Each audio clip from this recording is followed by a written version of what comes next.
Okay, it's time to paint him. I still haven't come up with a design for that flag. I'll have to work on that, I guess. I put the horns on and used a little filler just around them just to seal everything up there.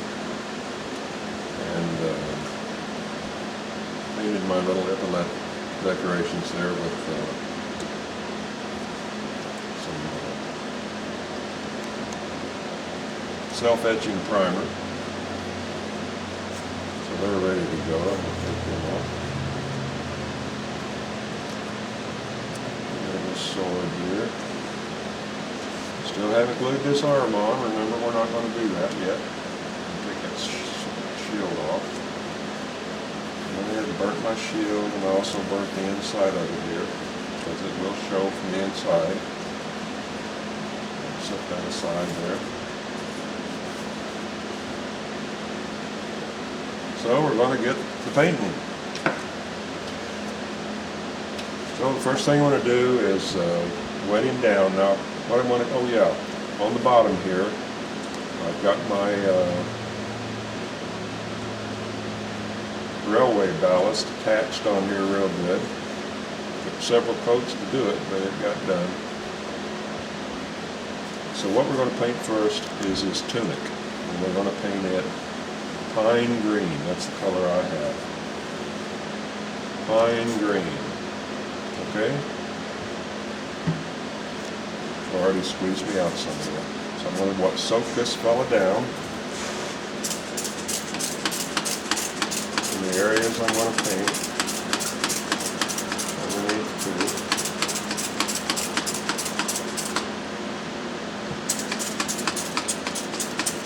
Not so worried about his head.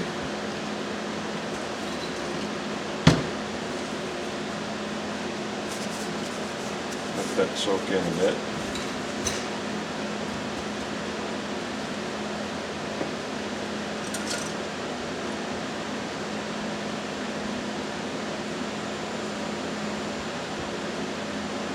And the reason I'm starting with the green is because all the colors that are around it will hide up any goofs that I make.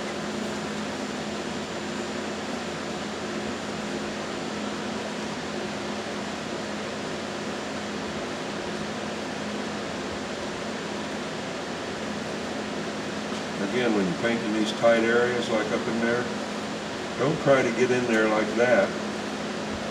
Lay your brush down flat and just push it up in there.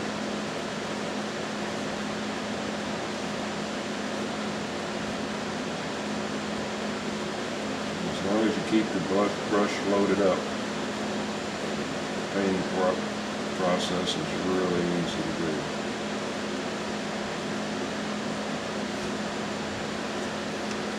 Well, that already looks better. So I'm going to continue doing this, and again, the reason I'm painting in green now is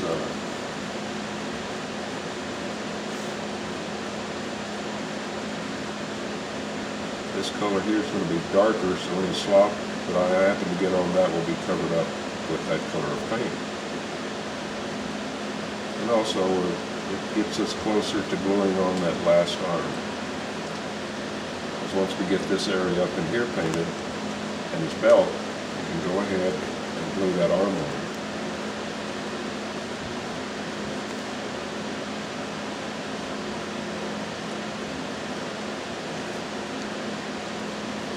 Looks pretty good. So let me go ahead and continue painting this, and then I'll come back here once I'm done. Okay, I've got his tunic all painted all the way around, and I put his other arm back on so I can make sure that I get it colored underneath there. When it's glued, everything will be covered up. So now I squeezed me out just some brown here and some, what do you call it, raw sienna. And now I'm going to kind of just highlight these areas here.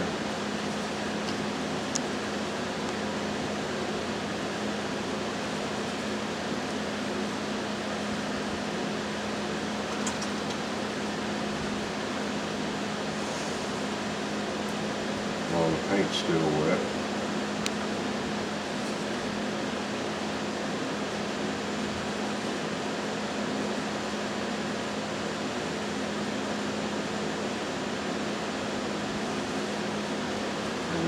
darker areas. Put a little brown in there.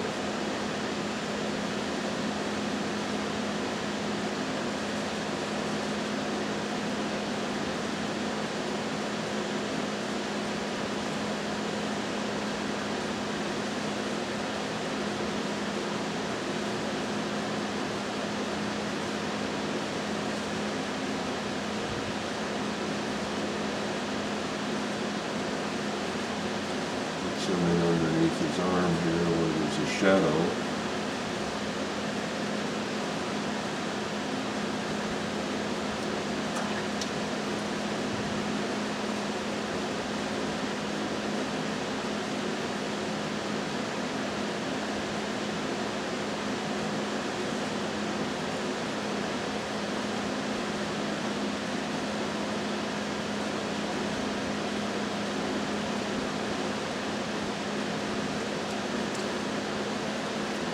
Continue on around the figure like this.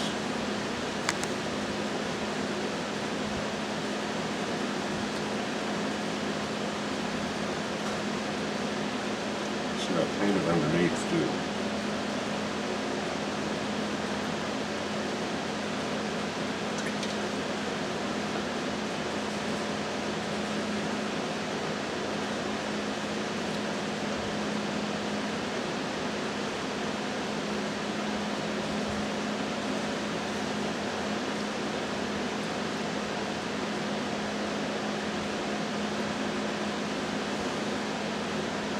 Little color variations like this really set your figures off.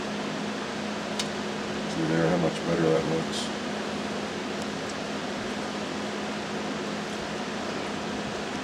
So I'll continue doing this and then come back to be doing the silver color over black. Well, I was just getting ready to paint the chainmail when Judy says, well, what about the belt? So best to go ahead and paint the belt. So I was going to paint this black. Then looking at the photograph or the drawing of that other Viking, I noticed that here I'll show you. It's more of a brown. Rust, she says. If you have a hard time understanding what we're talking about, it's because we got the air conditioner and the fan running in here because it's very hot outside today. So anyway, I'm going to switch from black and I'm going to paint this first with dark burnt umber. This color here, dark burnt umber. Okay?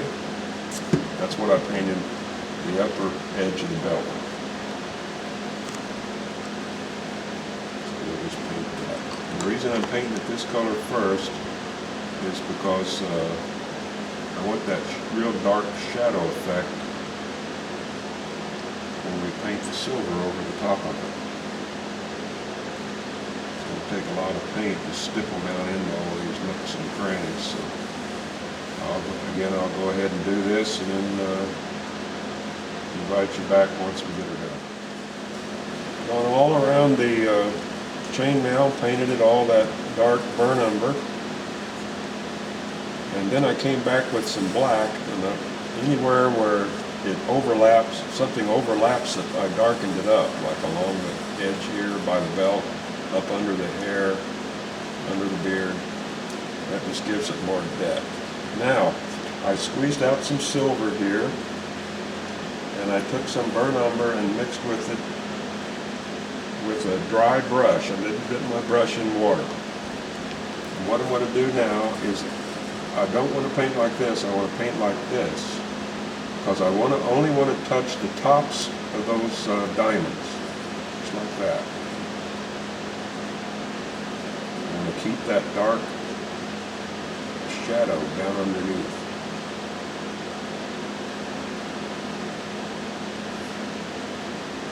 You might even put a little touch of blue in there.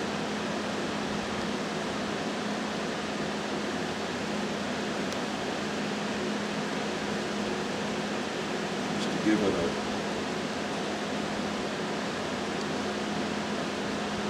different look.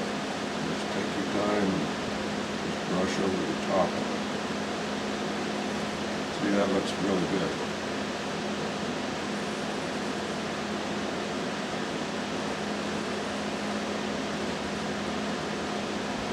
important thing here is to keep your brush out of those crevices.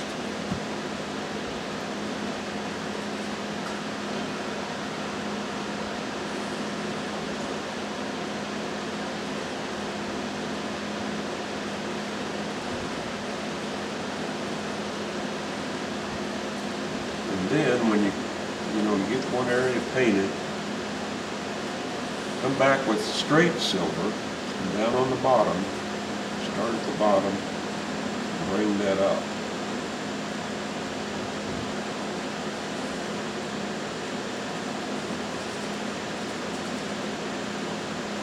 See, and that gives you another shadow effect down there.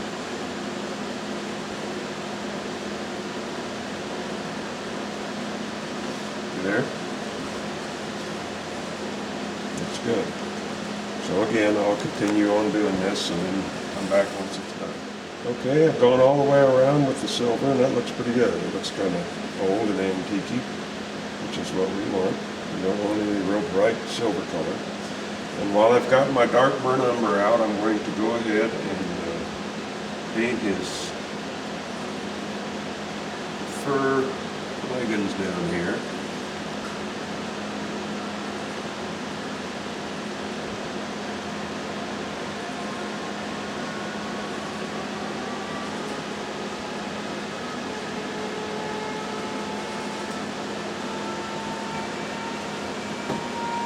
Some jet taking off back there.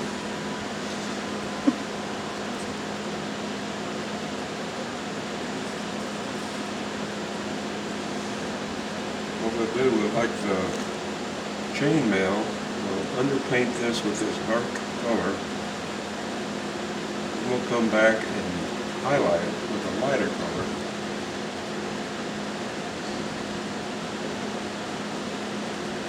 That should give us the effect we're after.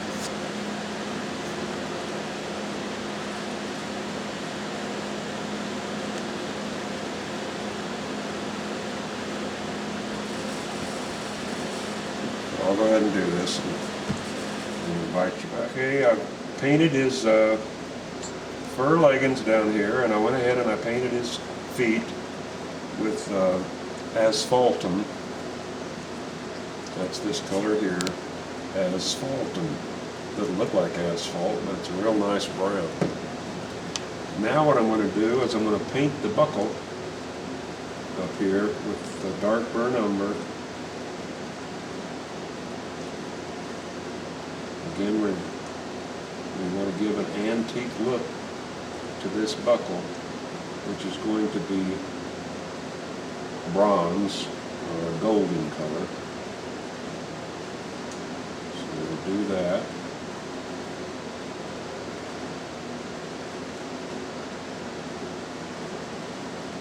I think that's probably going to just about do it for this video.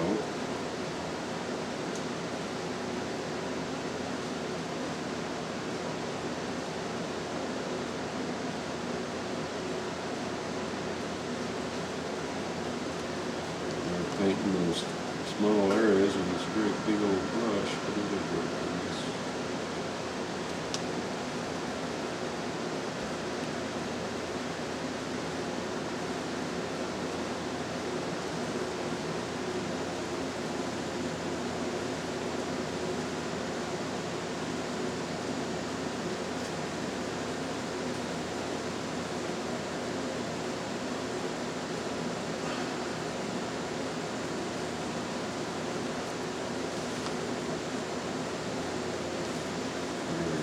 Got my gold here.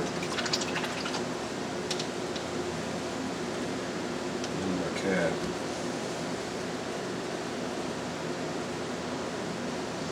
Start in the center. And stipple it out to the edges.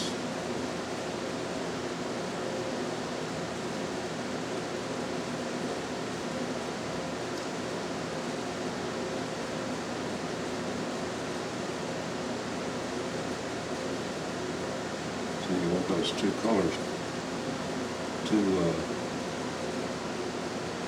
merge together to give you that real antique look.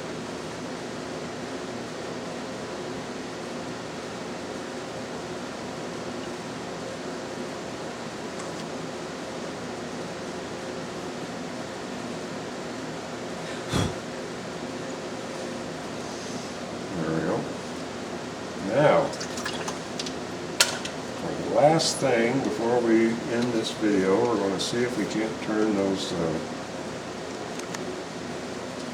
leggings into fur. I'll start with some raw sienna here.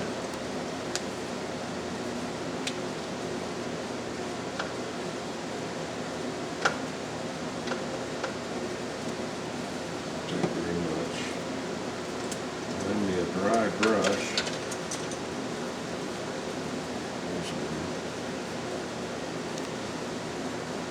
And again, I don't want to wet the brush. Just get some paint in here and brush out most of it. And again, real lightly. Leave the edges dark. We want to start in the center and just kind of bleed it out.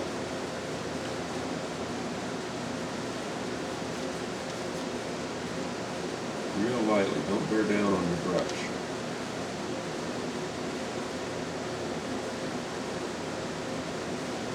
Kind of hard to see here.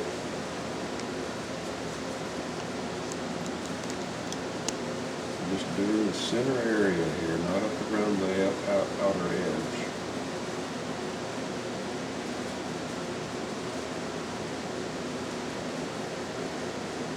There you go, you can see that pretty good right there.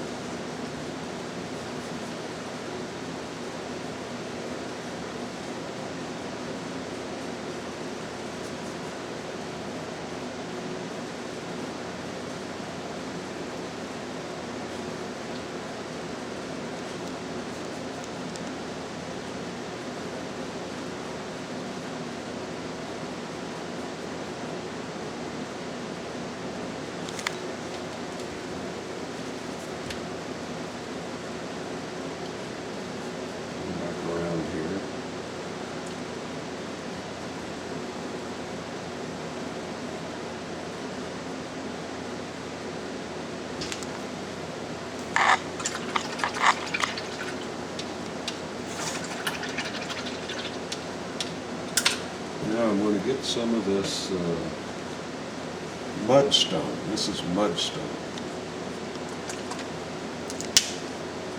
Squeeze out just a little of it there. See if I can find me another dry brush.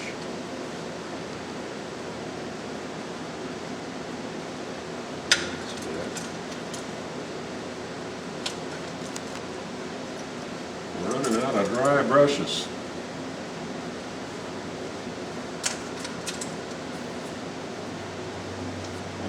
This one here if I really wash it out there.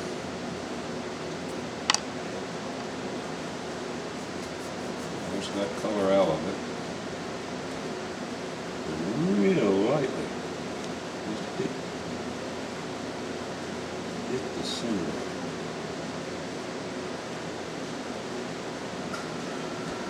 See? Looks pretty good.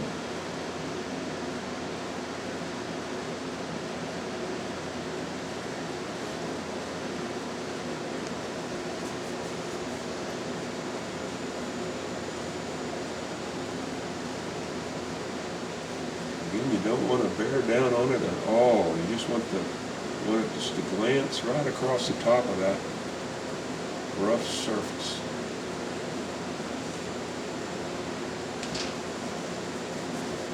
And come back a second time and get even lighter.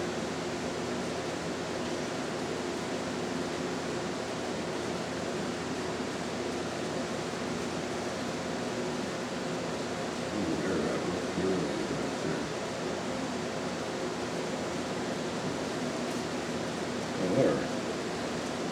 Someone said, well, how do you do that? How did you carve that to look like fur? And you don't have to tell them that you got it down at the local hobby shop over the model train section. So anyway, that's about it for today.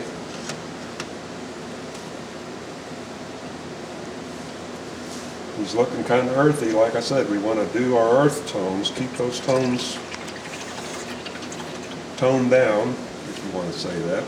I went ahead and I painted my epaulets silver with a little bit of that brown mixed into it to get them ready. So that'll do her for this time right now, and next time we'll start on his face, finish these arms, fix this one up to where we'll be able to glue it on, and then I think the last thing we'll do will be his shield, and he'll be done. So until then, I'll talk to you later.